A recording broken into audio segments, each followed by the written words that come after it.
All right, here we go. Number 14 of Post Nut Clarity. Ooh wee. Ooh wee. Where we been? Man, we had a crazy storm in Houston, and we didn't have power for 8 days, and no electricity, no nothing, no internet, and it was just trying to get back in the reset life for a second. I know that's from my end. Yeah. That's Appreciate your patience with me. I think we missed like 2 weeks here, so we are back, baby, and we have Greg back. He was on podcast number 13. Amazing show. And so we want to do a series with Greg to talk about a few topics.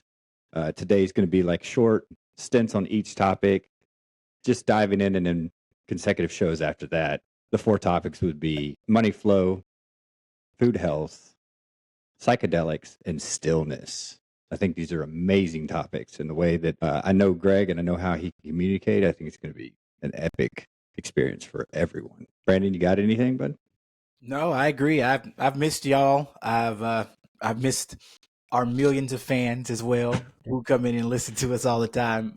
It's been about 2 weeks. Been a crazy 2 weeks too, man. My grandmother passed away, and so I was out there in Louisiana. So sorry, man. Doing that.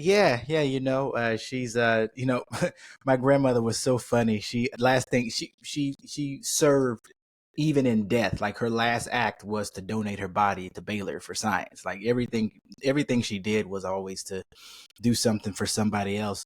But I think it was a little vanity too, because she always said she didn't want anybody looking at her dead ass while she was in the casket. So, I think it was too cold. She wanted to help folks, and also didn't want anybody looking at her in the casket. Yeah, so it's been a crazy few weeks. And like you said, I was out there the week after the hurricane, that you guys had. It was just crazy stuff going on. And so, man, all kind of shit's happened. Somebody's trying to shoot down Trump. Joe Biden jumped out of the election. We got all kinds of shit happening right now. We're in a unique time in history right now, for sure. Yeah. So sure. Excited. How you been, Greg? I've been great. Life is beautiful. It just, navigating life, doing Greg things, like, pretty much, Yeah. Oh, the sunny Vegas. You ain't getting hurricanes out there. No flash floods. No, I'm not. I'll be back in Florida though after that. Yeah, that's exciting. I know you love Florida. Yeah, I'm a sunshine back guy. over here, man. Yeah, I identify as a Floridian, so yeah. That's my second favorite state other than Texas. Yeah, so I guess we could just jump in, right? Yeah, man. All right, so I think that just out of sake of, I think everyone asks, like, what's the quickest way to get rich, and I feel like a lot of people say a lot of convoluted things, and I think that the most important thing to do is study the exit of a company. Okay, it's like you want to figure out how to exit a company, because, like, building a company isn't where you make the money, it's about exiting it. So if you spend your time and energy building a company with a low multiple on exit, then you're spinning your wheels in a way that, like, you don't need to, right? So it's like some companies exit for a 15x multiple. So, like, if your company makes $1 million a year, then it can exit for 15 million. And if you make a company that makes $1 million a year, you could probably do that with $5,000. So it's like you could turn $5,000 into 15 million, and you need about 2 years of data on that. So let's just say it takes you a year to get your company going, 2 years to run it with the proper metrics. You could turn $5,000 into 15 million. There's nothing else that I know of that you can actually do that with, right? So it's like solve the puzzle backwards. Start with what companies sold for what their revenue is, and figure out a company that resonates with you, because that's the most important thing. It's like, what do you want to perpetuate, right? It's pretty easy to perpetuate something that you believe in. So it's like, figure out what companies you have that you see, like, either, they can be big companies, like companies that were small companies that sold to a Fortune 500 company. A friend of mine started a kombucha drink, sold it to Coca-Cola for $50 million. Like, it was his family's recipe. He just made it because he likes making the kombucha, but he turned it into $50 million.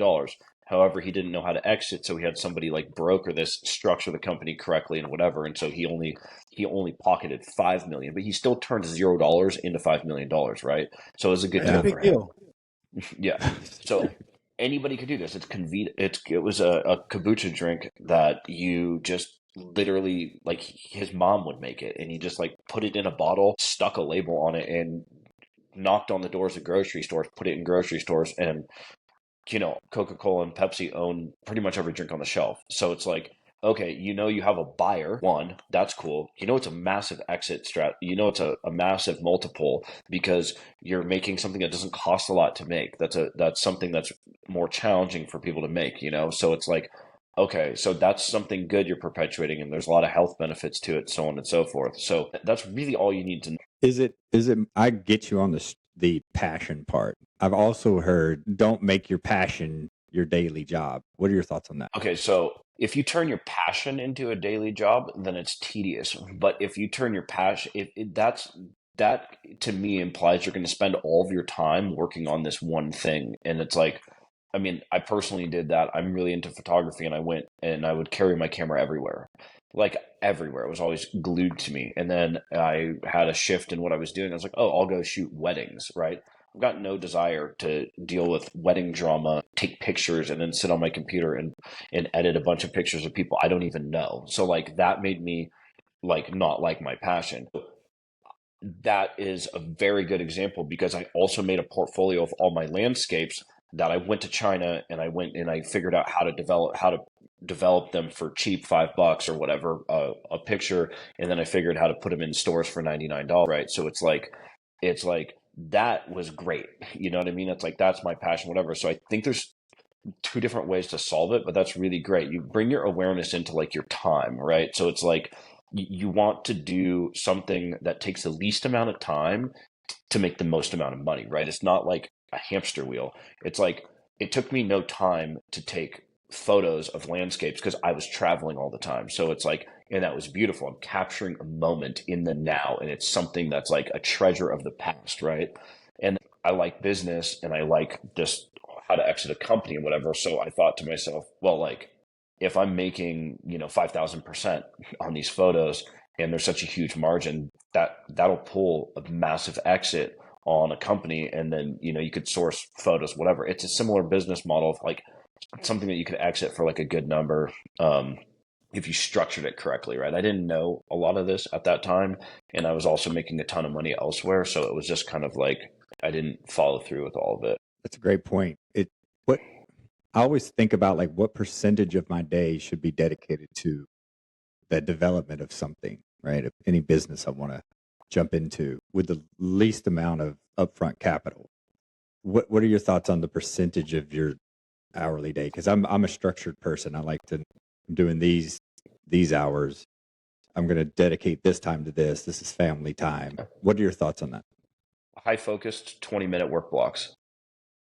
You can get more done in a high focused 20 minutes than a lot of people can get done in an 8-hour day. So like if you know exactly what you want and you go into that, then you high focus for 20 minutes and you check one thing off the box. That's it. You check one thing off the box once a day, once a week, once a month.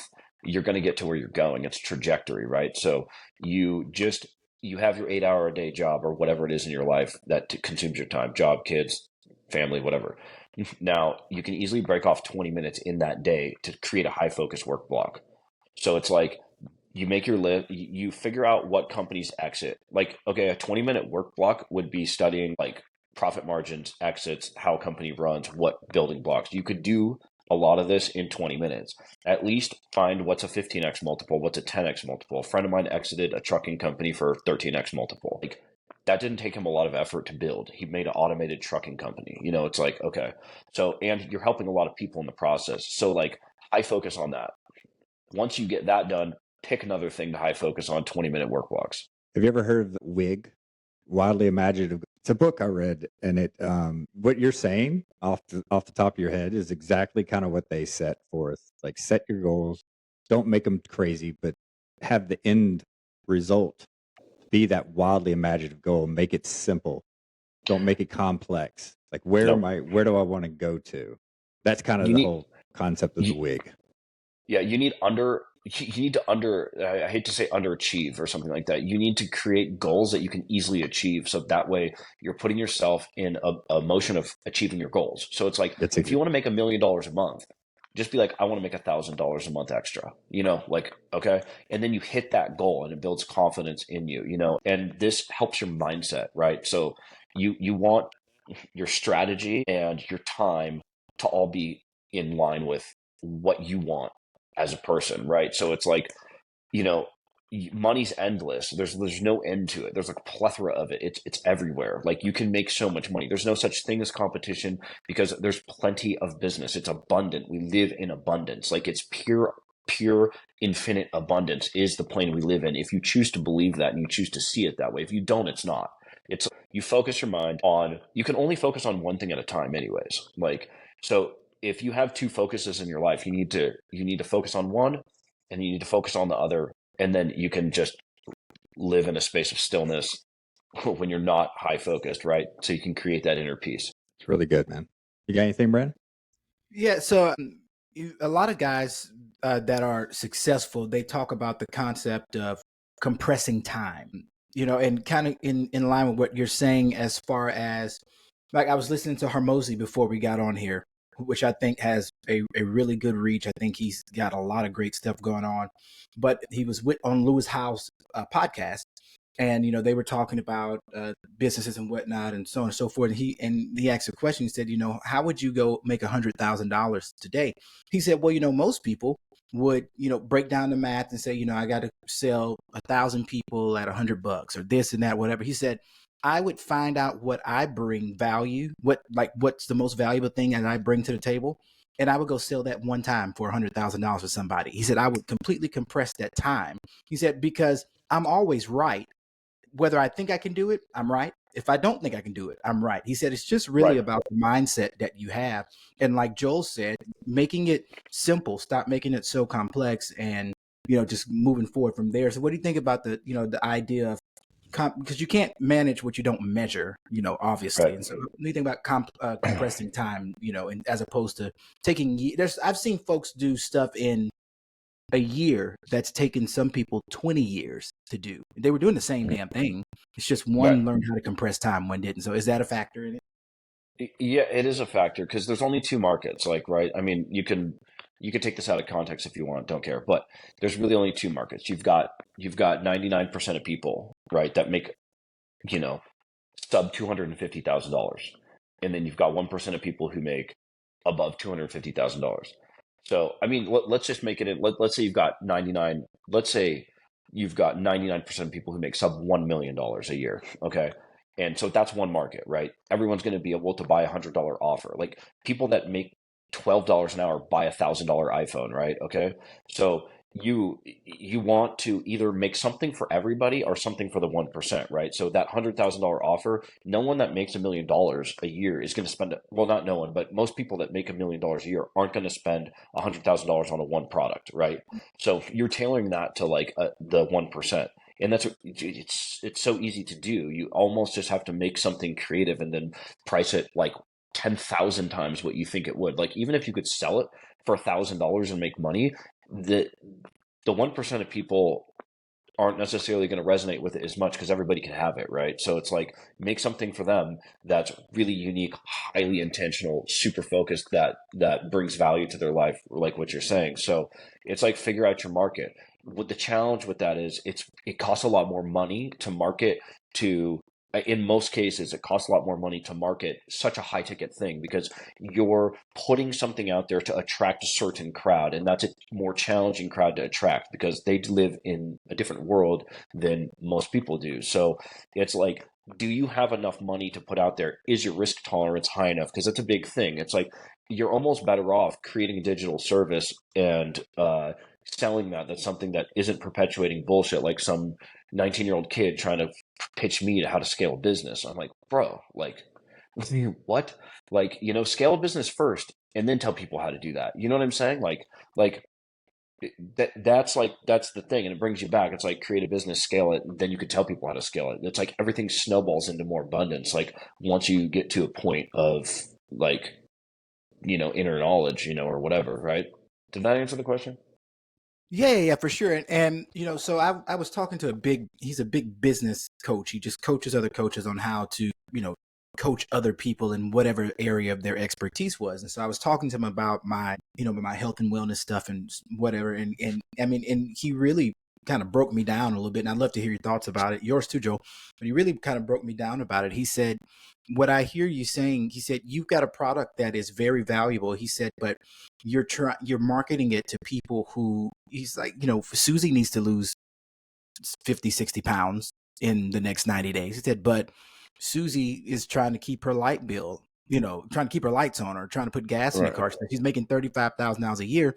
That even if you give her $100 product, the first thing that's going to get off of her list of importance whenever shit hits the fan is that $100 product. He said you can go to a business owner who makes $500,000 a year and sell him that same thing with your expertise for 10 grand. He said, because now you're looking at what's going to be convenient for him. You're telling him, hey, you can lose weight and you don't have to go to the gym and bust your ass all day. You can reclaim time here and you can do this and you can do that. He's like, well, that resonates with that individual. He says, and while it may be a little bit, you may have to work a little harder to attract that individual.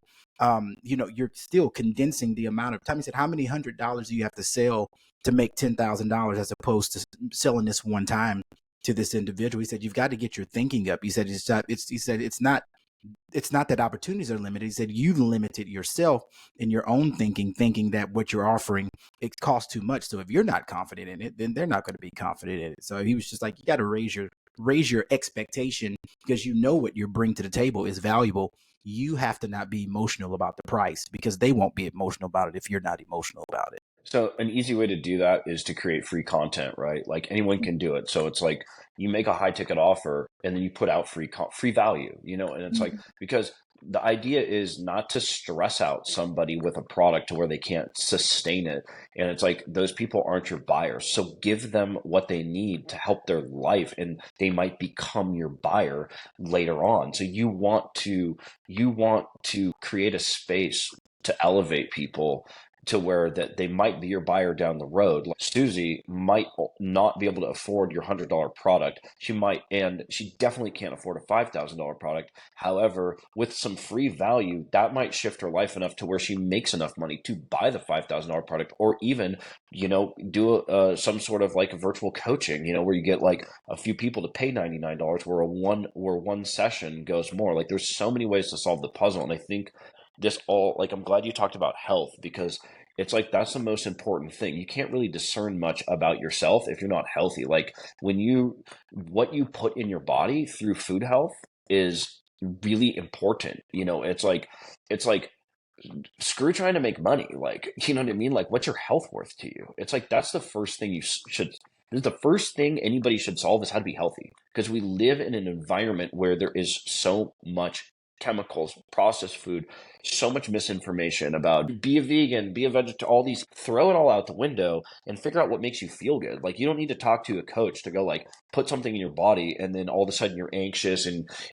your mind's crazy or whatever. Like, maybe that's not something good to eat. Like, maybe when you drink one of those crazy energy drinks and all of a sudden you have anxiety, you're flipping out on your significant other and you're acting like a different person, maybe it's because there is some chemical in that you don't even need to know what it is, because you already know it's not good to put in your body because of the way you feel. You don't need a coach to tell you that. You just need to listen to yourself. Yeah, that's a good segue, man, to just jump right into health. I think we all three have been on paths before where health was at the forefront of our thoughts. I transformed my health as far as understanding food years ago, coming from a poor family that did not think about health when it comes to your body. It was like, here's a little Debbie cake, be quiet kind of thing. So to lean into that, I'd love to let's let Greg just roll on some health stuff that he wants to. I know Brandon is a carnivore. I've been on the carnivore diet during the week for the last month and a half, dropped some body fat, feel great. There's a lot of things out there. Exactly what you said, Greg. What makes you feel good? Some people are more carb centric bodies. Some are more protein. Different things that happen in your body make you react a certain way. I can't eat a lot of wheat. I have like a little bit of issue with that. I can't consume certain things. I know my body just doesn't react well to it. Yeah. Take So it away, look here. Greg. Okay. So basically, regardless of anything that you've read or seen on the internet, it all comes down to like how you feel, you know, and you don't need to do some crazy expensive test to be like, oh, am I like gluten intolerant or whatever, right? It's like break it down to the basics, okay? Start with something like go back to the basics. Eat some chicken and rice, eat some steak and rice, eat something, and then start incorporating other things into your diet, right? And then notice how you feel about it. You can pick something up on the grocery store and you can just ask yourself, like, how does this feel in my hand? Like your body actually knows if you're more in tune with it.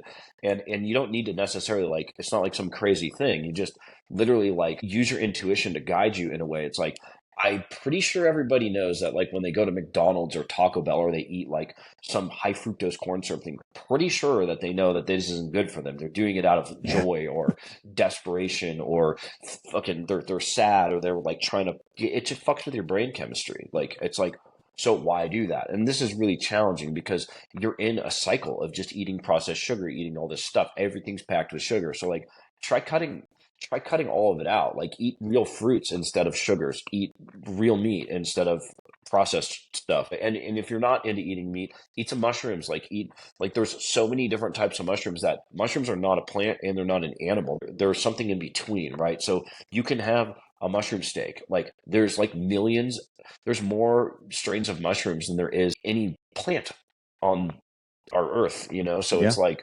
so like go figure out a mushroom that you like. I mean, you saute it in something, season it in something, whatever. Like if you're vegan or vegetarian or whatever it is, I don't recommend that. But if that's what you're doing, then guide yourself through that, you know, and then incorporate more things. And it's like, if you are a carb person and you like bread, go find a bread with 4 ingredients. If it has more than 4 ingredients, don't eat it. Bread doesn't have more than 4 ingredients. It's got flour, water, sugar, maybe yeast if it's not like made with a starter like sourdough. So it's like, okay, if it has more than 4 ingredients, I mean, sure, if it has some coconut sugar in it, fine. But if it has processed sugar in it, then throw it away. Yeah, that's a Make good your point. own bread. It takes 45 minutes. Mix water, flour, and some yeast starter in a pot. Mix it, bake it in the oven at 400 degrees or whatever it is. Like, you know, it takes 45 minutes and you don't feel like absolute crap after. Yeah. Brandon, I know you got a lot to say on this topic Well, no, because you're, I just think people have a dysfunctional relationship with food. It's almost like being in a relationship with a abusive spouse. Like you know, if I sit down, for instance, I love pizza. I mean, I fucking love pizza. Every time I eat it since I have been a child, it tears my stomach up. It makes me feel like shit, you know, and then I end up having to, all day long and probably till the next day or whatever. And even though it tastes good, I subconsciously program myself to ignore the bad results that come because of the immediate release of serotonin and all of that stuff, the dopamine and blah blah blah that comes from me putting that sugar, because that's all it shit is a sugar into my body. But like I remember I told Marie about a week ago, I forgot what it was specifically, but I said, you know what, babe, I'm just not going to eat that anymore. So because I said, I don't care how good it tastes. When I wake up in the morning, I'm at war at 5 o'clock in the morning in the restaurant. Like it just doesn't make any sense. I said, and if I was outside and I was grabbing wasp nest by my hand and I got stung one time, I guarantee you I would never grab that wasp nest again just by my hand. Why would I continue to eat shit that continuously makes me feel like crap? It makes me feel lethargic. It hurts my stomach. It causes pimples. It does all of that stuff. But I think people are secretly not addicted to the Yeah, shit that I was gonna say. that's in our foods and stuff. Because when you think about food, the stuff that's released whenever we eat sugar is damn near the same thing that was released when we take in methamphetamines or we do Molly or we do it. Like it's the same shit. And people don't demonize it the way they should because it's food. But it's the most addictive thing. I mean, I think like people like Coca-Cola and Pepsi and places like that, they are the biggest drug pushers on the planet, and I just don't think people Yeah. realize.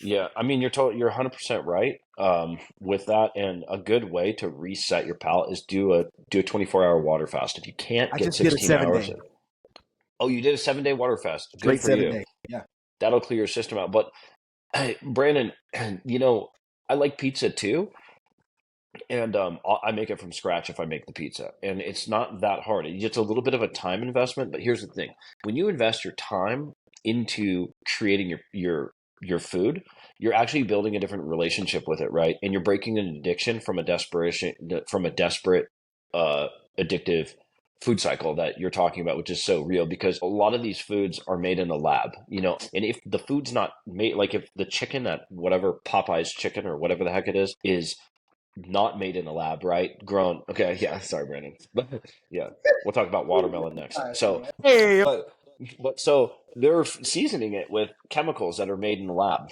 and it's like they are an addictive drug. You get like I've seen plenty of studies that's like if you do cocaine and you eat the sugar, you get the same cortex light up in your brain. It's doing the exact same thing. So people are addicted. And even when I go out to eat, I just kind of sit and observe, and they're desperate. It's like a desperation energy, and it's like something happens, but they're what's angry, happening? they're impatient, they're like, yeah, no, it's Yeah. the way people I feel. think from a mental standpoint, and I think this will resonate with you guys. I think people do association as well when they're sad. Yeah, They think they want to feel better, so they're pulling up a past memory from their childhood where their mom gave them a pizza or like made this particular pie, ice cream to make them feel better when they got a boo boo. And so it's a lot of mental association with yeah, past experiences with that emotion. Like your brain's like, oh, you want to be happy because you're like thinking about like I'm mad. Well, what do you need? Well, if you're mad, then you might want to shift to being happy. Let's get that food that made you happy that one time. Remember yeah, that memory? Boom. And you pull that memory back up and you're like, oh, this reminds me of my childhood when my mom took care of me or my dad comforted me. And that's what I need right now. And so this is the association. And we do that with people do it with cigarettes, that comfort level. They associate a moment of like happiness or comfort to that moment and trying to pull something in, and we use food for that or drugs or different things. I think, yeah, 100% an addiction.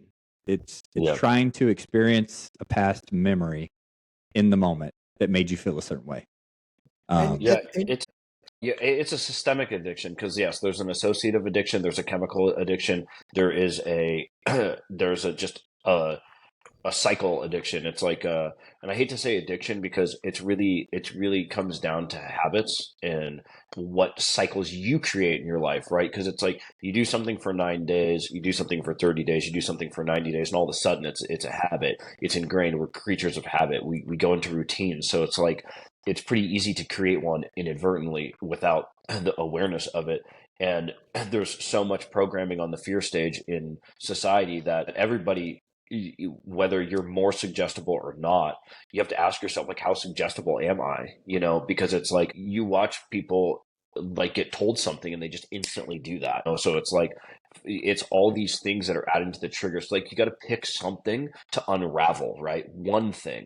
Don't quit everything, but it's like, all right, like let's pluck sugar off the list. If you can't do that, let's pluck processed food off the list. If you can't do that, one thing at a time, unravel yourself. You know what I'm saying? Notice how you feel better. And a good way to like really like, because someone had a bit bad addiction problem and they were asking me about psychedelics. It's such a way to break your mindset and like just open it up so that way there's less programming, less whatever, and you can see through it. It connects you more with nature, yourself, the environment. And like so many people are narrowed in on like, oh, what do I got to eat? Work, break, this, that, which is fine, right? It's like you're not doing something wrong, so don't ever say it. But there's another way of life. It's like you're driving to work, texting on your phone in this narrow window. Like instead of doing that, like you just look at the trees when you're driving to work. It's that simple, right? And it's like life becomes more beautiful.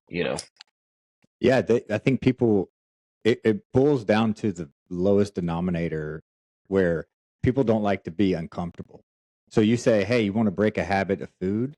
Go on a 24-hour water fast. Yep. You'll have people that will do it and say, okay, I'm going to be uncomfortable for the next 24 hours. Or you're going to have a large portion of the population and be like, that's too hard. Never mind. It's not easy enough. No, just give me a magic pill or change my mind in these ways. What are your thoughts on that? Because I've seen that time and time again. Someone asks for your opinion, then you give them something, and they're like, never mind, that's too much. No, I'm gonna move on to something else. Well, no one wants to be told anything, right? So there's a better way. Like if someone asks you for something, it's like you kind of just hold space for them to ask and let that question resonate with them, because it's like I could tell you all the things that work for me, but it's like no one wants to hear that.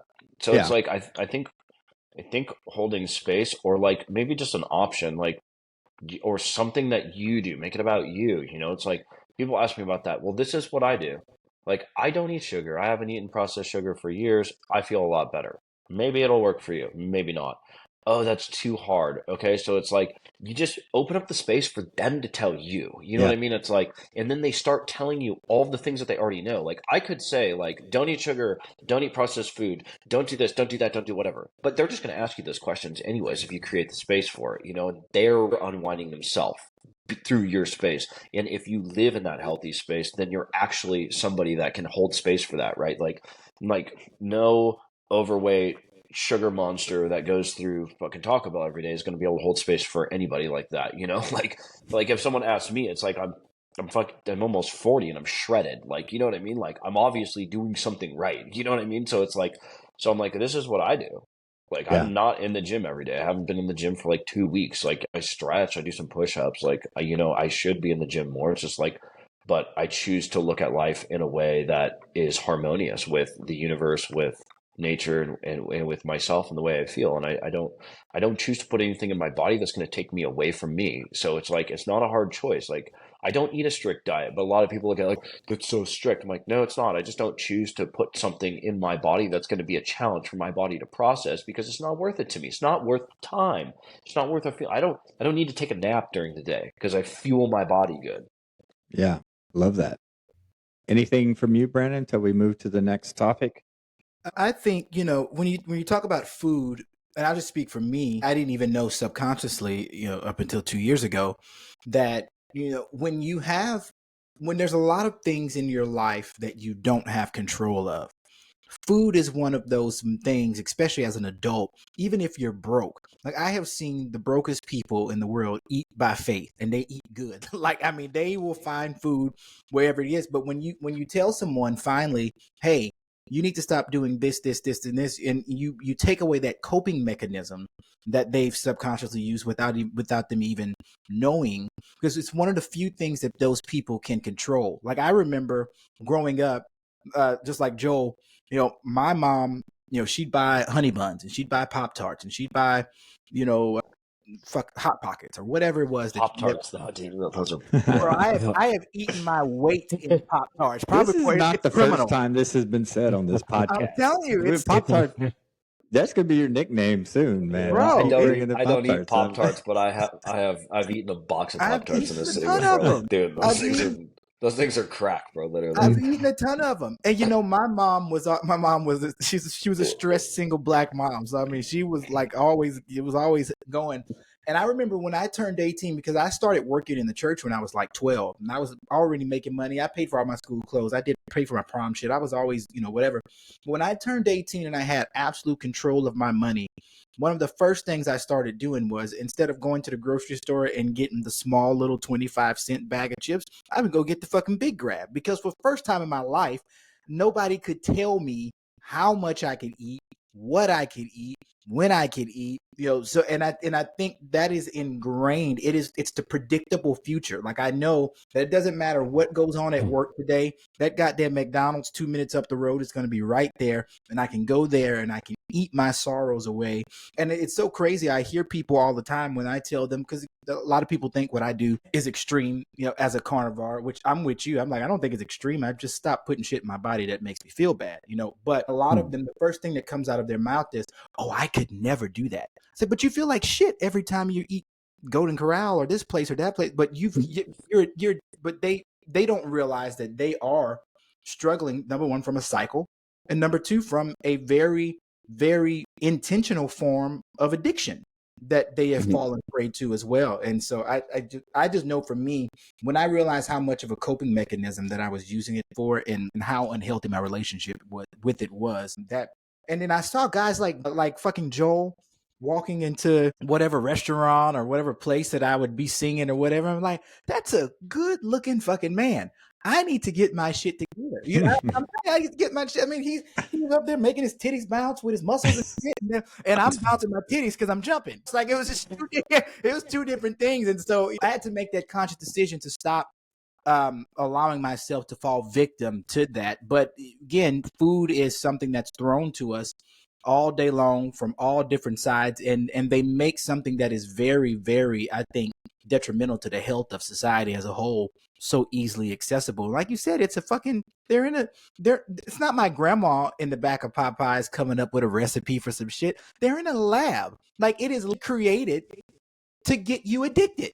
Period. At the cheapest form, food chemistry, right? Yeah. At the cheapest, they're trying to create the cheapest product to maximize their profits. You know, that's the purpose of the business. Like, sell more, make more. So look, I think through food we touched on like a lot of things, and you know, like if you could look at all of the data points that we've covered, a lot of it is like how to change your mind, right? You know, and there's a lot, like I heard a little bit of like pride and maybe like some like old ego where you're like, okay, grew up with what we had, and now you made more, and you're like, fuck yeah, I can get what I want. You know what I mean? And then you like eat, you know what I'm saying? And then it's like, okay, you've obviously like gone past that into something that's more stable, but like that's a long evolution of like how to change your mind. And that's why I think psychedelics play such a big role in healing, you know, because it's like with a little microdosing, or even like you know, a large dose of mushrooms or whatever, it really helps you see past the programming, past the ego, past the pride and all these things, and control, right? Like, because there's a degree of control that's perceived. We don't have control over almost anything. We only have control over the way we feel and the way we think, maybe, right? So people like food's a control thing. It's like you're grabbing at it, it's getting Whenever, thrown at you. Yeah, whenever, however. And then a lot of people, like you see this, the psychology, the way I see it, I'm not a psychologist, but like the way I see it is like you see an obese person and then you see a person that's like totally like steroided out, you know, it's the same control issue, you know, it's the same psychology, just in two different people and two different total looks. But it's like you're protecting something out of fear.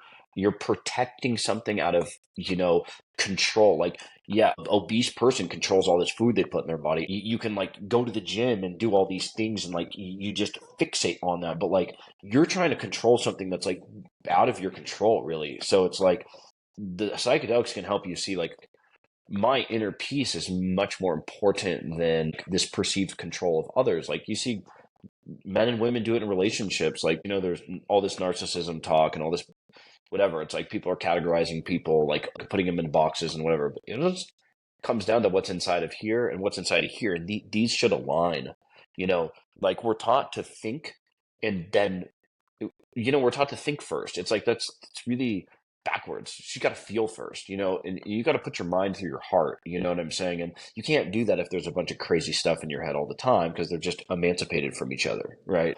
It's like psychedelics can really kind of like take everything that's up here and go, boom. And that can feel out of your control because you're not used to it. So that can be scary, right? So it's like, yeah, anyway. I mean, as the unexperienced person in this crowd, I think I do wonder why they're categorized the way they are and why society has demonized them, and mushrooms in particular. You know, and yeah, I don't think society has done it. I think it's the narrative that has been perpetuated to us for years and years. So to your point, I didn't grow up in a family that smoked weed or that did psychedelics or anything like that. I mean, they drink like sailors, but other than that, like they didn't do anything like that. In my entire life, without even knowing what a mushroom looked like, without even knowing what a blunt looked like, barely understanding what weed smelled like, because of what was told to me, I demonized it. It took me 27 years to try anything like marijuana, you know, even more years to try anything like a mushroom or whatever. And it wasn't because of anything that I knew like specifically as an individual, it was because of what was perpetuated to me from TV, from church, from family members, from this.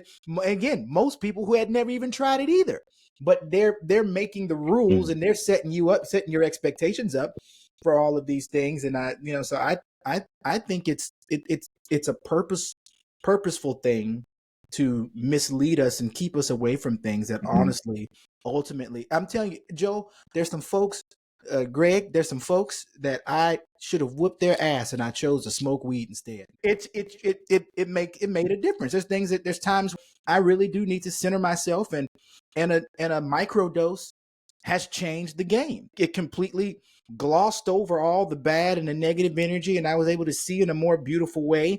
And that's so sad that people are robbed from those experiences because of fake news, misinformation brought on by people who probably have never even attempted the thing that they're telling you to stay away from. I just think it's crazy. Yeah, I think that, first of all, the first response out of anybody of something that they don't understand is, I'd never do that. Like, listen, you don't know what you would do or you wouldn't do had you the correct information or whatever, right? So, like, I think it starts with, like, don't say you'll never do something, first of all. If someone tells you something that's out of your purview, then just be like, okay, interesting, and listen to it, because they probably have more experience than you do with it if they're telling you about it, then it's something that's out of your purview. So I think it's like, I think literacy is the biggest problem with this, because there's been so much on the fear stage. But if you look at it from a standpoint of, let's just hypothetically say that you wanted to control a massive people to where they did all the work that you needed to do, fight the wars that you wanted to fight,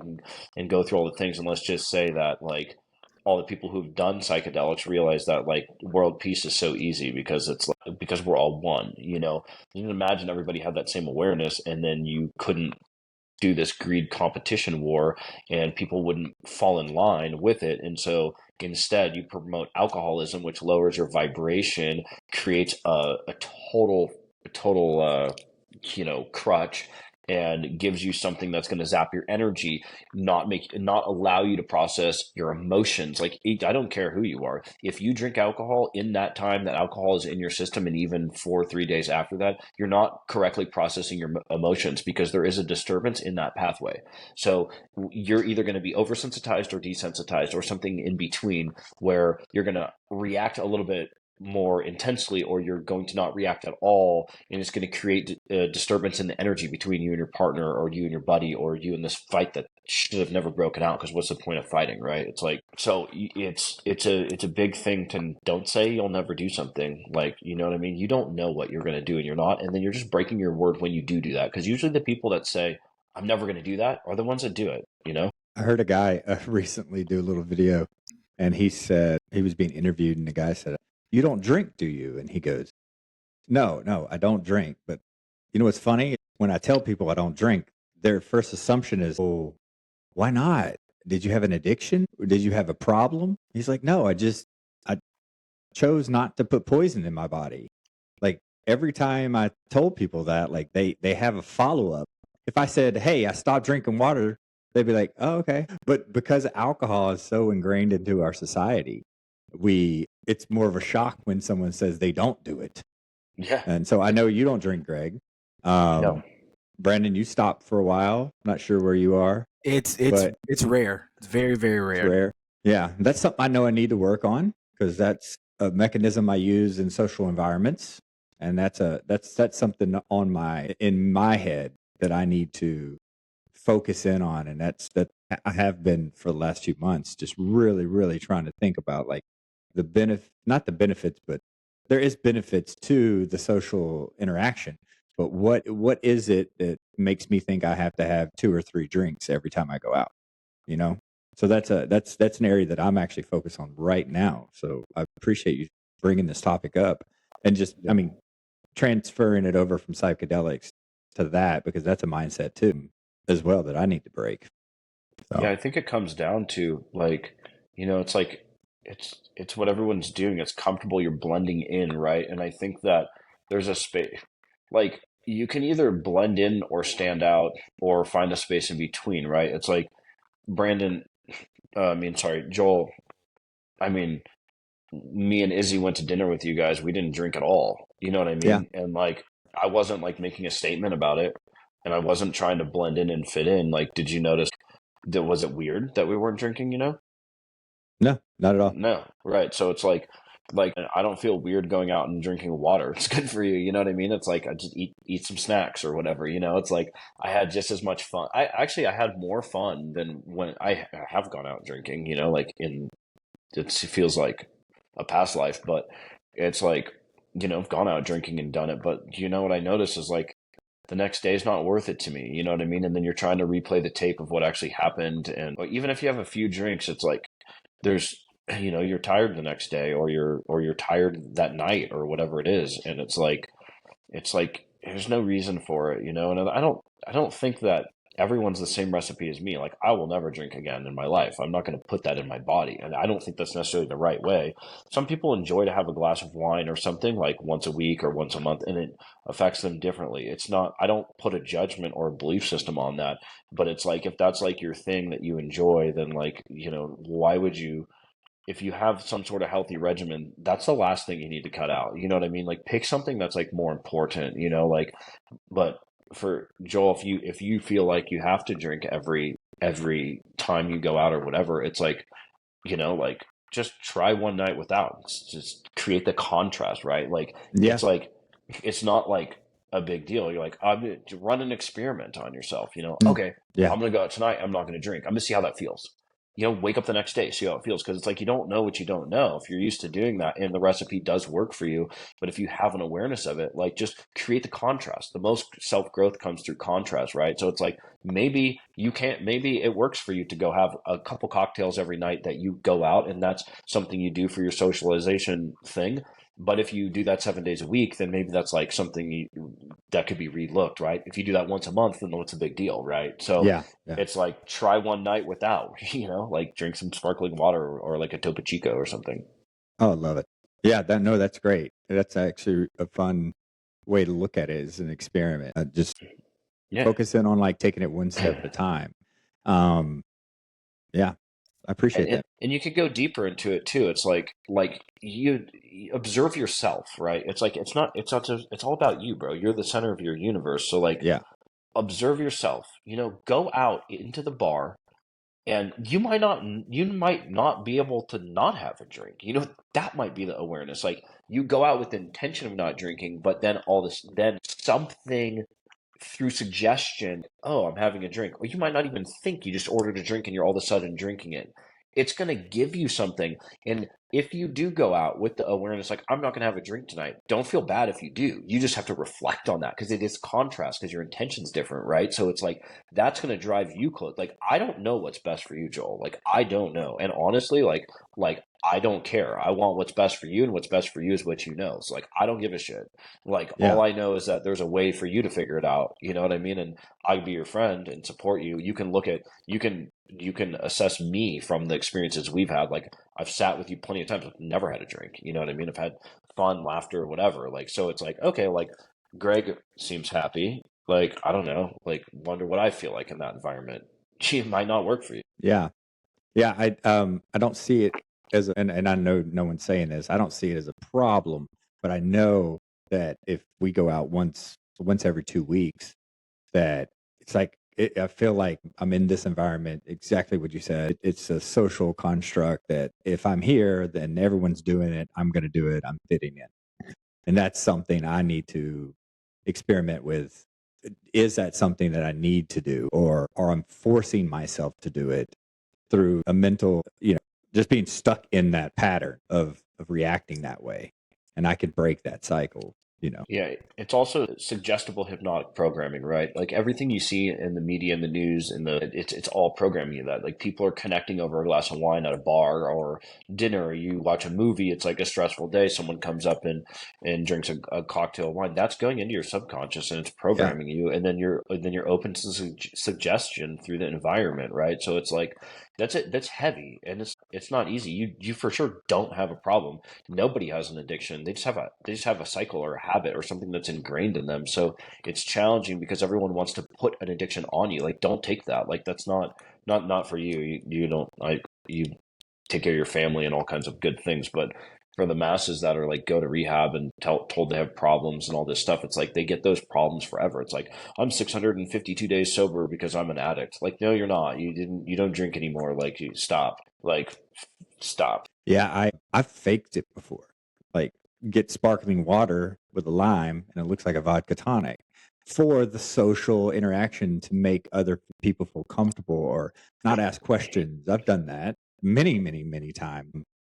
And I know that about myself. And that's something I'm working on actually in therapy is validation, from people. And so not to create conflict, I think that part of me falls into that trap, of like, oh, I don't want people to question or just make them feel comfortable that I'm, enjoying this night with them in the equal, in an equal way. And that's a problem I'm dealing with right now, which is validation. Yeah, I've got a input to that. What if you looked at it like you're not faking it? Like that's just your drink of choice, right? Because like if you're not faking it, like you're going out to an environment that your friends choose to be in, and that's your drink of choice. Like I just want a soda water with a lime. Like you're not faking it. You're being real. You know what I'm saying? So it's like that is powerful. It's like, okay, this is what I drink. Like I go out and drink water. I'm not a huge fan of sparkling water, but like I'll get a sparkling water once in a while. But it's like, yeah, you're you're going down, it's trajectory, right? You're still holding the drink, you're still going through the motions, but you're doing something different. Like you're instead of like just walking down this path of booze and whatever, you're changing your trajectory, and you're like, okay, like maybe after going through that repetition of yourself of just drinking the sparkling water when you're in those environments and not letting go of like, I don't have to have a drink in my hand, like then you get something more. It's like it's a tool. It's like good, you're being more real with yourself. You're being the own puppet master of your own mind, because you're not tricking yourself, but you're controlling your action when you do that. No, I agree. I do that at the blackjack table when I want the dealers and the cameras to think I'm drinking a lot.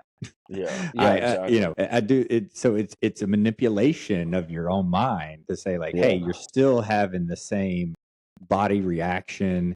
The feeling is there, but yet you're manipulating it in a little way, like controlling your mind. I don't know. It's like maybe smoking not. It's like same thing. People. You're finding stillness through this pacifier. You know what I'm saying? I stopped vaping altogether. It took a couple of days, but it was just the mindset of like, no, this is done. Yeah, I gotta tell you, looking at a grown man holding a strawberry cheesecake vape is a sight. Like, oh my god, like I'm dead. It's something. It's something. It's something. Yeah, like smoke a fucking Marlboro, bro. Like if you're gonna do it, like give me a slim. Like be a man. Like you know what I mean? Your hands like this, like. Well, I got my strawberry. Suck on a dick. Yeah, I got my strawberry cheesecake vape. Yeah, what you got in there? Penis. Yeah. I tell you what, one of the biggest things for me for alcohol, because I stopped alcohol for the purpose of health and losing weight and whatever. But what I didn't realize was how it would change. And then I want to, I guess, kind of segue into the stillness as we wrapped up, how it would change the trajectory of my relationships with people. Because when I made that hardline stance to which is why Greg, I tell Joel all the time, when I started my diet, and people who've been on the podcast, I've said this a few times, Joel was I really appreciate how he handled me, because he never, when people know you make a big change and they're still doing the same things, a lot of times they will jokingly try to entice you to do those things again. Joel never said, Brandon, here's a muffin. Don't you want that? Or, that type of thing. But because of the background that I come out of with entertainment, and we were always in an environment where we were always drinking. It was always late at night. You were always getting fucked up. I mean, it was just the way it was. And when I stopped, I had so many friends in that environment that it's almost as if I didn't feel this way, but it's the way it ends up happening. It's almost as if you outgrew them, because the points that you used to connect with these people on, you're not connecting with them anymore. Same thing with the food. The points that I've got bigger friends who we used to eat a ton, and that was just our way of bonding. We'd go out, we'd go to CC's Pizza and put the fucking place out of business, or whatever. And then now, I'm so lazy. I don't even want to make a healthy pizza. It takes me 10 minutes to go put that pork chop on the damn, stove and pop an egg in there and then I'm done. But it changed, like it changed the relationship that I had with people because I had made such a hard line stance and say, not to them, but to myself, that I don't care where I'm at, whether I'm in the club, I don't care if they're doing communion in the Catholic Church. I'm just not going to fucking drink any alcohol anymore.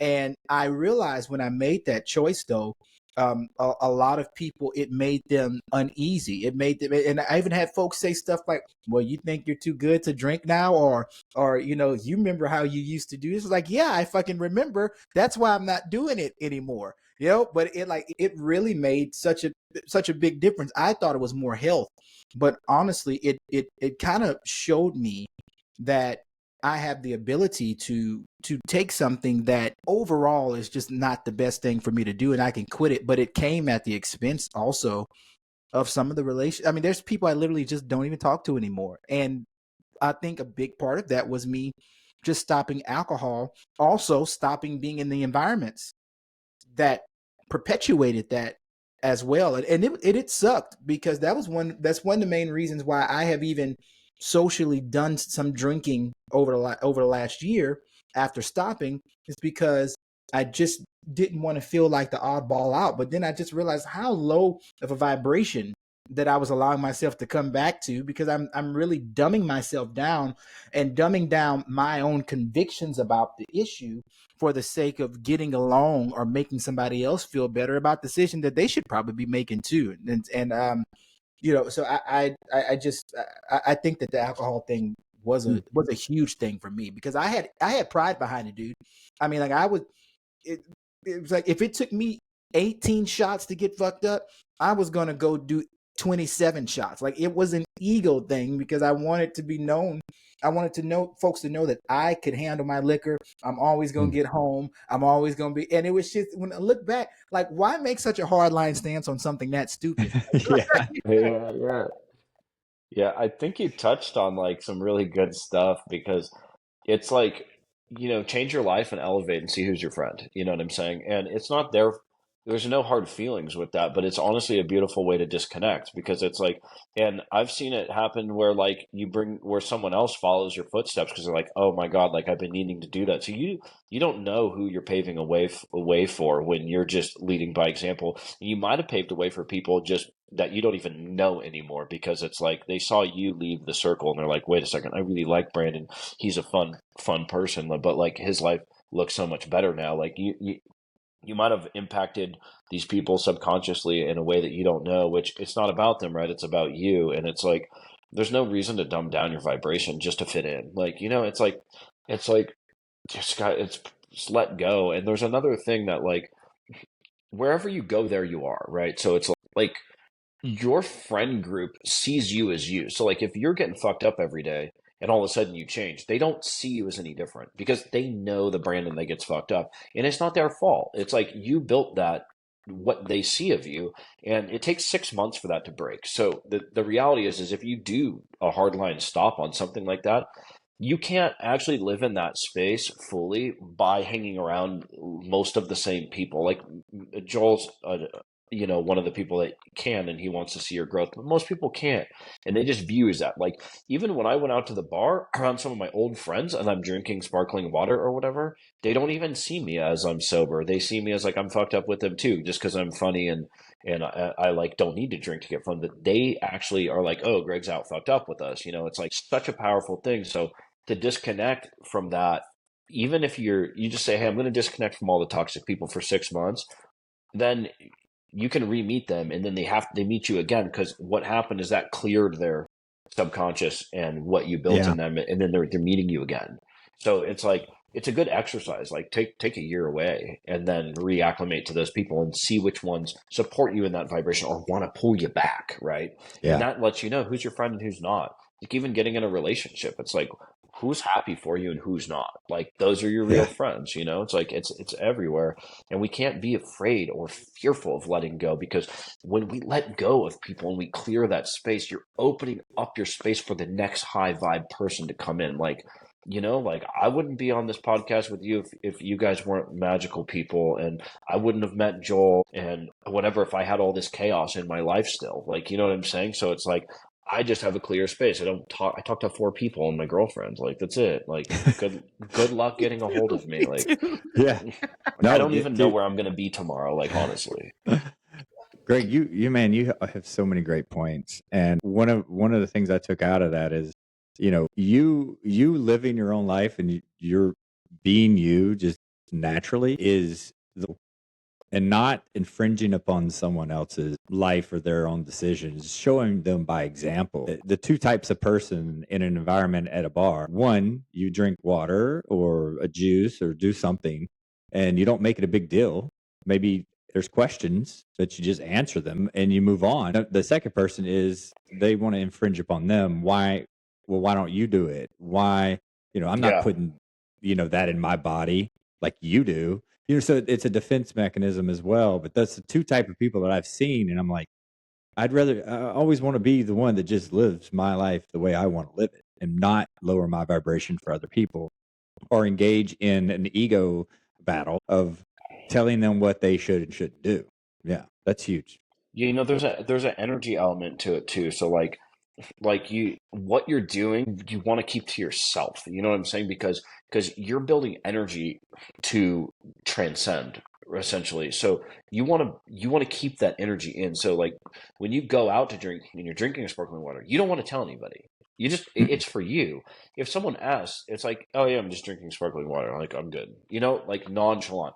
And if they ask you questions, you can share. But to expel the energy of why you're doing whatever the fuck you're doing to Yeah. somebody else that doesn't want to fucking hear it, you're spilling that energy and you're using that energy to keep you strong on someone else that doesn't want it, and it's diluting your cup. It's just spilling out your cup. Yeah. Like Brandon probably knows a lot about this from his religious background and like do good deeds without saying or stuff. I don't really follow that, but it's in a lot of like religious stuff too. It's like do good to Well, others. it's casting your pearls before swine is what you end up doing, because you're absolutely right.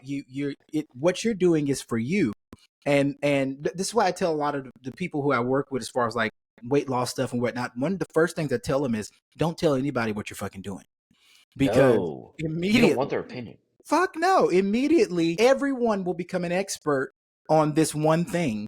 I was like, so if you tell them you're cutting out carbs and you're just eating meat, I said, you're not going to meet one person, I guarantee you, in your family, in your friend group, it doesn't matter how good their intentions are, they are going to have an opinion on what you're doing. If you say you're stopping drinking alcohol, because I would go to the club and I would drink club soda and bitters with a lime. That's what I would have. And, you know, but then when somebody would want me to take a shot, they'd be like, oh, well, you're not drinking. But why? And then you're right. Then you start giving energy in a direction that a person, they don't even want to know why you're doing it. They're trying to get you back on this side of the line anyway. So why expel that and give that to them? Yeah, and you're spilling your energy, then you get worn down to a point wherever it's like, you know what? Just be like, okay, and just fucking walk away. Silence is so powerful. Just walk the fuck away. That's your indicator that that's not your friend. I'm being sober. Get fucked up and make your bad decision. Put your private parts somewhere where you're going to regret the next day. Yeah. You know what I mean? I think I remember the night, Brandon, when you came in, you lost a lot of weight, like, you know, the initial big drop. I was like, hey, man, can I get you a drink? You're like, no, I'm not drinking anymore. I was like, all right, I'll get you a water. Like, I just went and got you a water. That memory just came back, and while we were there. Yeah, it's those people that want to pull you back in that tend to have the most questions and opinions about what you're doing. Yeah. Versus the friends that are just supporting you. Like, awesome, dude. What can I do to help? Well, because, bro, Joe, you were already doing more than what the average, you do more than what 99% of the population does as it pertains to your health and your wellness, your workout. Even if you're eating some shit, you're very mindful. You're not an overindulger. You know, so when you saw me doing that, it didn't offend you because you were already on that wavelength. You were already on that frequency. But I had so many associates and affiliates that were not on that wavelength. So whenever I started doing that, well, I'm singing Bad Bunny and they're trying to sing fucking John Mayer, and the two things they just don't go together, you know. And let's not get started about Bad Bunny. Oh my god! I know. But the frequencies are totally different. Our frequency was the same because you're like, I understand why first of all, you're like, well, he's a fucking grown man, so he can do whatever he wants. But number two, you say, I see why he's doing what he's doing. I honor that, but you also honor it because you are already on track that did that. But everyone who tried to bring me back to that or who continue to offer me, every single one of them, no exception, I have left them behind as it pertains to health and wellness. And I would not switch bodies with them. I would not switch lives with them. I would not switch eating habits with them. And it just goes to show that you have to surround yourself with people who are going where you want to go, who are already where you want to be, who are on the path of headed to the same direction. And if I continue to put myself in that environment, I just would have fucking failed. Yeah. And I think, Greg, you might, we keep going back to the mindset. All of these topics are coming back to the mindset. With money flow, you, just like Brandon just said, surround yourself with people where you want to be.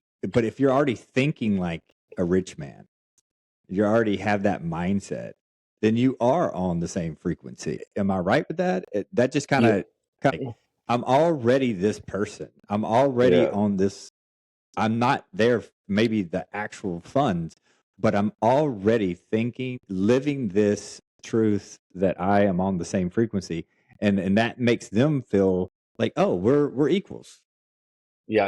I think you've mentioned this a few times, like being in surroundings with billionaires, they don't know you're not, unless you are. I don't even know if you're not.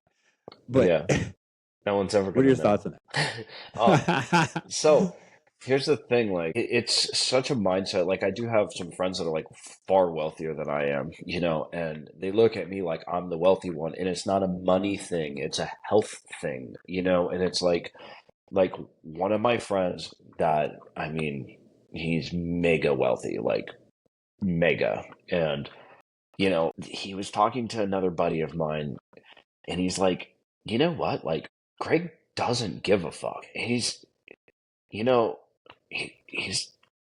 little crazy, but I think he's right, And so it's like, I think he's right, and he's like, he just doesn't give a fuck. Like, we go out to dinner, they order all these apps. I'm like, no, I'm not eating that.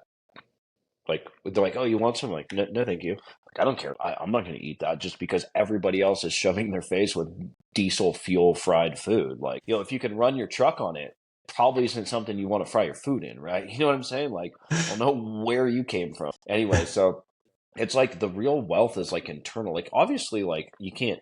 Obviously, like it's all in alignment, right? Like people that start transcending spiritually usually work on their physical body first because you can't tap into your etheric body without the physical body being more in line. So it's like you're hard pressed to see someone that's like obese eating fucking McDonald's every day that has any spiritual connection because they can't. They're bogged down. Their energy system's trapped. So it's like a lot of times when you're like transcending any of these games, you get into health. Like people were born into wealth or they just fixated on it like they're God. But like what happens is no matter what, you hit a wall like where it comes back to health. Even if you solve a money problem soon, you're going to have to solve the health problem at some point in time because you're going to have so much money that you're probably going to want to live a little longer and you're probably going to realize that your choices you're making aren't going to provide that, right? And then you start over fixating on that, but it's all alignment with you and how you feel. And like, let's just bring this into stillness right now because it doesn't matter how much money you have. It doesn't matter how healthy you are or you're not. One main thing is like, never compare yourself to anyone else. You compare yourself to yourself yesterday. Okay, am I better today than I was yesterday? That's it.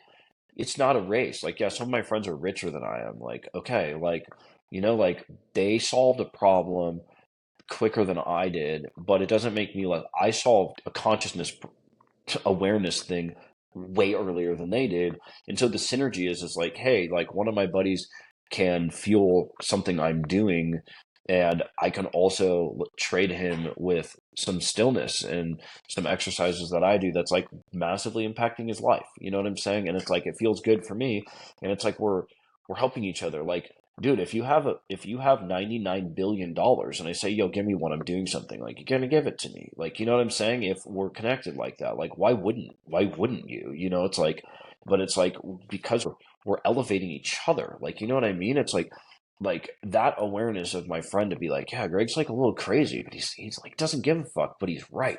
you know how powerful that is? It's like these people are looking at me like I'm wealthy and I'm looking at them like they're wealthy and we're both admiring each other for something else. It's really beautiful, right? So Yeah. that's the space of abundance right there. Like I have an endless abundance. Like maybe it's not coming in like $1 billion a day or whatever, 100,000 a day or whatever it is, but it's like once you make more money than you can actually spend, it doesn't really matter, right? So it's like we've all solved that problem. No matter like I don't need to spend fucking 20 grand a day. Like I don't what do you need that for? But whatever I spend, I wake up the next day with more.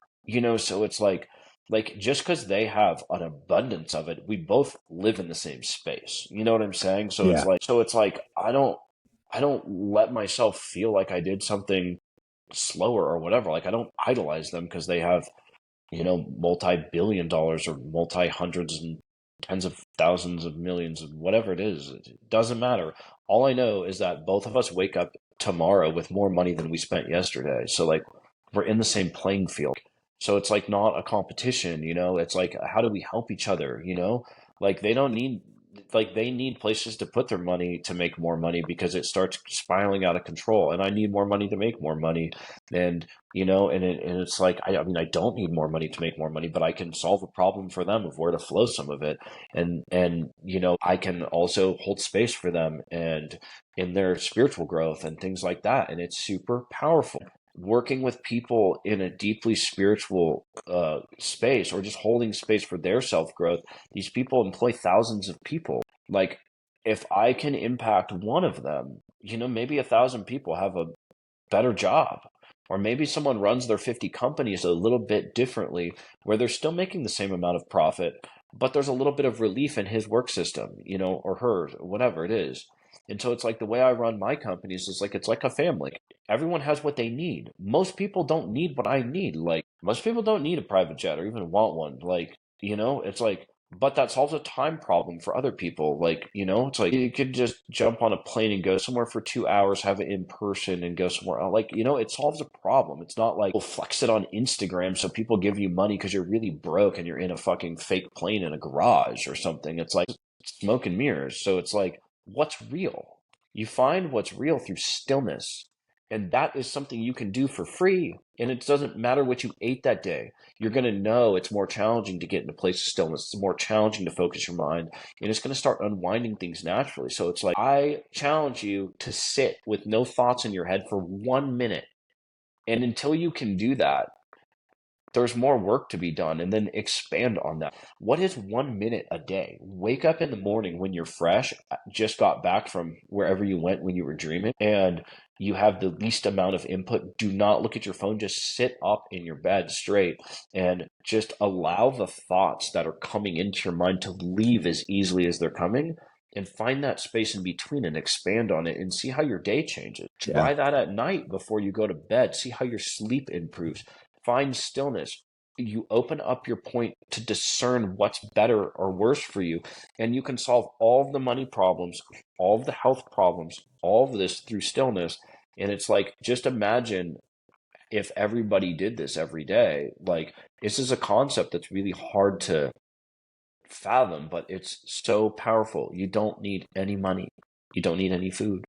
Do it in the morning when you're fasted. You're more clear. Is it a tip? Because I know what helps me with that is sitting in an environment and just experiencing that moment, listening to the sounds that you don't even hear in your own home.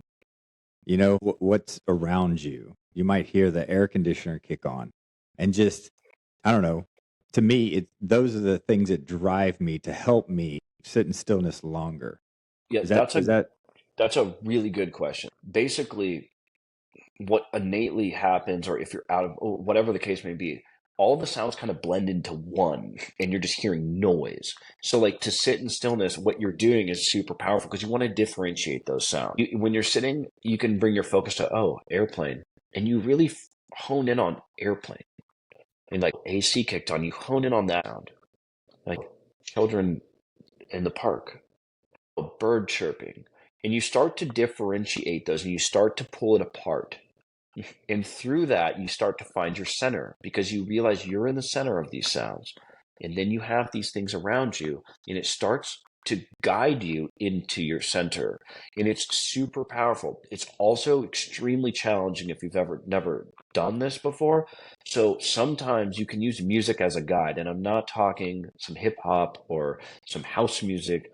I'm talking like some tones are probably the best to start. Like find a frequency like a hertz thing, and just allow that to overwhelm, or not overwhelm, but allow that to be the one sound you fixate on, and then you can start hearing the other ones and incorporate it in. But music can kind of guide you in that, and you can really get something from that. That's powerful. I saw this thing about frequencies recently. So you said that. Do you feel that we all, and I don't know, this is a question, I'm a dummy. Are we all on different frequencies? And if so, finding that frequency in the music would be so powerful. What are your thoughts on that? Because there was this one, it had a frequency, I don't even know what it's called, frequency bar, and it had a ball, and one was on a 46 hertz, and they had a 36 hertz one, and he was hitting it, and nothing was happening. Then he pulled up a 46. So he had a 46 and a 46. And when he hit the 46, it went through the 46 and it moved. It was on a string. The ball moved with that frequency. And because it was in line with the core frequency that it was touching. So, man, what are your thoughts? I don't even know if we all are on different frequencies. Well, everyone is on like a vibration, right? And like sound and light really affect that. So the frequencies, let's see, I'm like probably not the best qualified to answer this, but the way I discern it through my intuition is like frequency is super powerful. And yeah, we all operate at certain frequencies, right? And so the stillness kind of allows you to feel into those frequencies. I don't necessarily think that I believe that if you're aware of the frequencies and all of this, you can kind of feel into each one of them. And it's like you put 528 hertz on, your heart starts opening, right? It's a love frequency. You put the 888 on, you do those things, and you can sort of harmonize and optimize your body. But like we're into like, and that helps elevate your vibration, right? So it's like those things can be really like helpful to elevate your vibration, or really not helpful. Like a lot of these hip hop type of songs or like house music type of songs have a really low bass tone, and what that does is it interrupts your heartbeat and it confuses your system. So you can feel that pounding in your chest. What it's doing is it's disrupting your heart, and it's really vibrating out. So it's like I believe that we have like protective layers. Like we've got our skin, we've got our things that get down to your heart. It's important not to mess with interrupt your heartbeat, because that gives you your foundation of like how your system runs. It's like boom, boom, boom, boom. It's a rhythm, it's a frequency, and then the air you breathe in, it's like you have a frequency going through you, but the air can balance that. Your breath is smooth coming in and out. Your body kind of runs this natural sort of like rolling breath thing. When you get different frequencies in sound, it can shorten your breath or strengthen your breath or whatever, and then the vibration of your body starts to shift, and then you start to feel maybe better or maybe worse depending on what that is. And I don't know if I'm directly answering the question, but that's like no frequency is just going to automatically heal you, and no frequency is going to automatically break. No, you hit on it, like different frequencies for different things. I bet you there's an app out there that has like frequency tones, and maybe there's some meditation or stillness in that you put this on and it changes the frequency, and really focus in on each frequency. Then boom, how do you feel in that one? Are your hairs standing up? Are you feeling, is your body reacting to it? I bet there is. I don't know. But that's like a hair research standing point up is like hair standing up is like God in you. You know what I mean? It's like you put on a frequency to harmonize your environment, right? So it's like you want to set yourself up in like a good environment where you've got quiet, put on a tone. They're really nice. Like tuning forks are super good. Like you can get like some healing tuning forks probably off like Amazon or something, and you can feel into that. Like there's also like acupuncture points on your body, gene codes, all kinds of things. You can get a 528 tuning fork with like a pin on the end, and you can put it on an acupuncture point. You know what I mean? And then you feel it harmonizing your system. So, but when you put the contact on your skin, or really in your close proximity, you're clearing, because a frequency is running through you and your body's harmonizing with it, and it's clearing the chaos. That's like maybe there's a disturbance in it. So there's a lot to that, but I think it's like you got to just start somewhere. And I think starting somewhere super basic, like put on a song with like an angelic voice, or put on a song that feels good to you, or put on just 528 hertz, or go on like a dreamy sleep YouTube thing and run that at night before you go to bed, or something. Just anything to like get you in a different direction where you start to feel good, because like you need to find the indicators along the way, because it's challenging. You can sit in stillness and like try to solve this problem, or try to find something that you don't know. There's no roadmap to it. So it's like, do something that like helps you. Like I sit in silence a lot because it's like, but I couldn't always do that. Like too many thoughts in my head, too many things in my head. It's like, put an easy thing to do is sit, and then you put something about the size of your thumbnail in front of you, like if you're sitting straight up, like right where your eyes naturally meet the ground, and you put like a little rock or a pebble, and so you just kind of fixate on that, and you just kind of, when you get thoughts in your head, you just go back and you start describing the rock to yourself inside your head, like it's got rough edges, or oh, it's sparkly, and you sort of just it's an awareness exercise. So there's so many things you can, like we did with Brandon the other day after the show. It's like you take both of your fingers and you put them on your knee, and your mind can only focus on one thing at a time. So if you sit and you put your finger in your left hand on your left knee and your right hand on your right knee with your pointer fingers, and you just bring your awareness to the space in between of your left finger and your left knee, and then you bring your space of awareness in between your right finger and your right knee, and then you go back to the left, and then you go back to the right, and you go back to the left, and then just like windshield wipers, back, forth, left, right, and then focus on both. So that will drop you into a space of stillness, because your mind can only focus on one thing. And you might only be able to stay in that space of stillness for a second, but it'll guide you to it. So do some things like that to really drop you down, and it sort of takes everything here, goes in. And from that point, you'll be able to solve all the other things that might have been more exciting to talk about, like money and food and addiction and health, through the stillness. Yeah. So it's like, it's the most important one. So it's like, you don't need to know where you're going, because I promise you this, the most beautiful thing you could imagine, I promise you it's going to be more beautiful.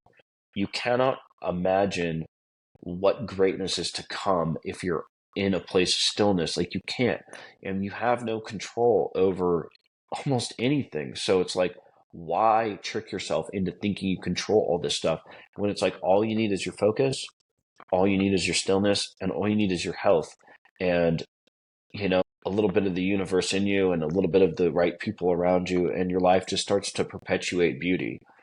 And we always ask, how does it get more beautiful? That's profound. I am so excited for this 4-part series. The next ones are going to be, the full hour will be dedicated to each topic, and we can dive really deep in. This is just like a sneak peek to how we're going to lay it out. So more to come on those. I think this is a great spot to wrap it up, guys. What are your thoughts? Any closing remarks? My remarks would be, I'm grateful for you. Brandon, you came in my life a few years ago, and Greg now. I've already just experienced so much benefit of being connected to you, both of you. And so I'm just really appreciative. Yeah, I feel the same way. This is a great show. Greg, I'm so excited to have met you, even in this short amount of time. The value that you bring, your energy.